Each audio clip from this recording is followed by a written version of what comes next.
Assalamu alaikum, you are listening to Malik Shazaib, and if you like my work, you can help me to continue teaching by sharing this video with your friends, by clicking the like button and by leaving a comment. And now let's move to our topic. आज के इस lecture में हम function overloading पढ़ेंगे। तो problem ये थी कि हम एक क्लास के अंदर सेम नाम के एक से ज़्यादा फंक्शन नहीं लिख सकते थे, जिसका सोल्यूशन फंक्शन ओवरलोडिंग ने दिया।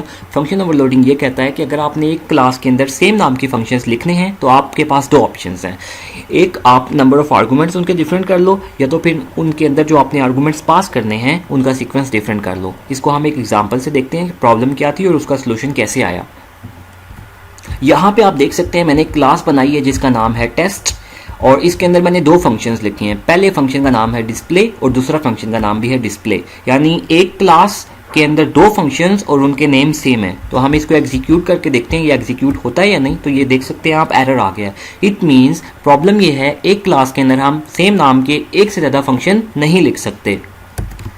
तो इसका सोल्यूशन फंक्शन ओवरलोडिंग है। फंक्शन ओवरलोडिंग क्या कहता है कि नंबर ऑफ आर्गूमेंट्स इनके डिफरेंट कर लो।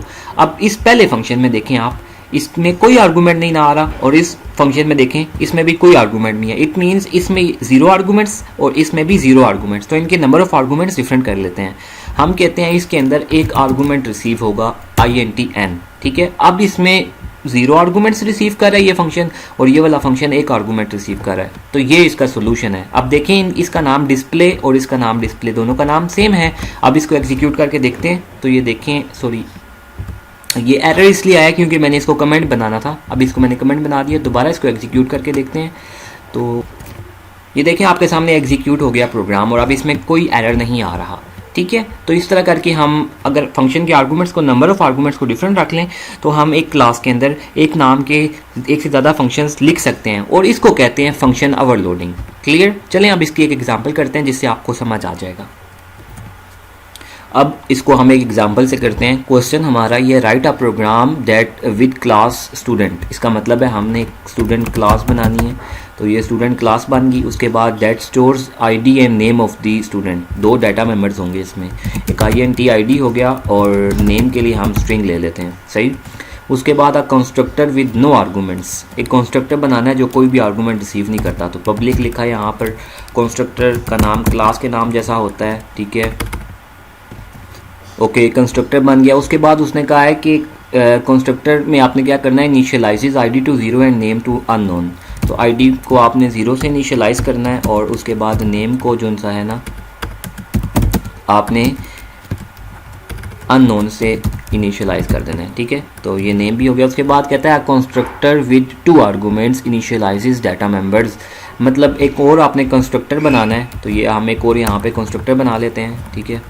अब देखें मल्टीपल कंस्ट्रक्टर्स, हम क्योंकि कंस्ट्रक्टर भी तो एक फंक्शन होता है ना। ये 2 आर्गूमेंट्स रिसीव कर रहा है, ठीक है। एक ID, ठीक है, ID को हम I रखते हैं, और एक स्ट्रिंग टाइप का नेम है उसको हम N रख रहे हैं। तो ये इसको इनिशियलाइज कर देगा, ID को I से, और नेम को किससे इनिशियलाइज कर देगा, N से, सही है।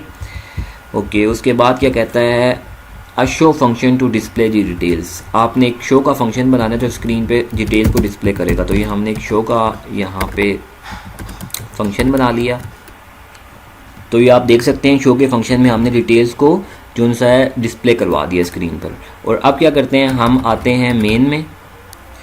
तो अब मेन में आके हमने दो जो सा ऑब्जेक्ट्स क्रिएट किए हैं, S1 जिसके अंदर कोई आर्गूमेंट पास नहीं कर रहे, और S2 जिसके अंदर हम 2 आर्गूमेंट्स पास कर रहे हैं।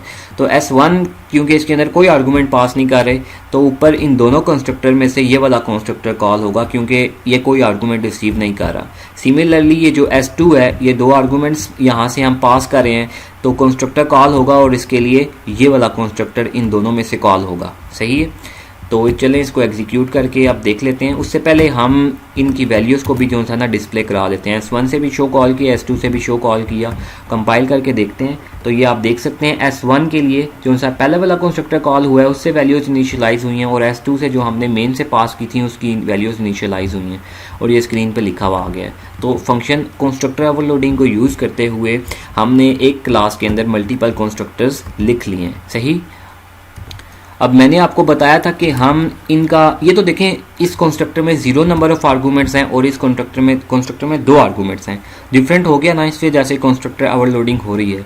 तो हम एक और कंस्ट्रक्टर बनाते हैं यहाँ पे, और ये जो वेरिएबल्स हैं ना 2, यही 2 ही रहने देता हूँ मैं, इनका सीक्वेंस चेंज कर लेता हूँ। यानी इसमें मैं पहले नेम रिसीव कर रहा हूँ और इसमें पहले जो है ना मैं ID बाद में रिसीव कर रहा हूँ। सही। तो यहाँ पे एक और फिर मैं ऑब्जेक्ट बनाता हूँ S1, इसी को कॉपी करता हूँ, ठीक है, और यहाँ पे पेस्ट किया और इसका नाम हम रखते हैं S3, और यहाँ पे पहले हम नाम पास करते हैं, ठीक है, और उसके बाद जो सा है ID पास करते हैं। सीक्वेंस चेंज हो गया ना, तो यहाँ पे फिर उसके बाद S3 डॉट शो कॉल करते हैं। तो ये आप देख सकते हैं कि इस तरह भी काम करेगा। कहने का मकसद है सीक्वेंस अगर चेंज कर देना तो फिर भी एरर नहीं आता। क्लियर। अब इसी कॉन्सेप्ट को यूज़ करते हुए जैसा मैंने आपको बताया, आपके लिए एक छोटा सा क्वेश्चन है, ये वाला आपके सामने लिखा हुआ है स्क्रीन पे, तो इसको आपने खुद से सॉल्व करना है। तो फिर मिलेंगे नेक्स्ट वीडियो में, कुछ नया सीखेंगे। तब तक के लिए अल्लाह हाफिज़, अपना ख्याल रखिएगा।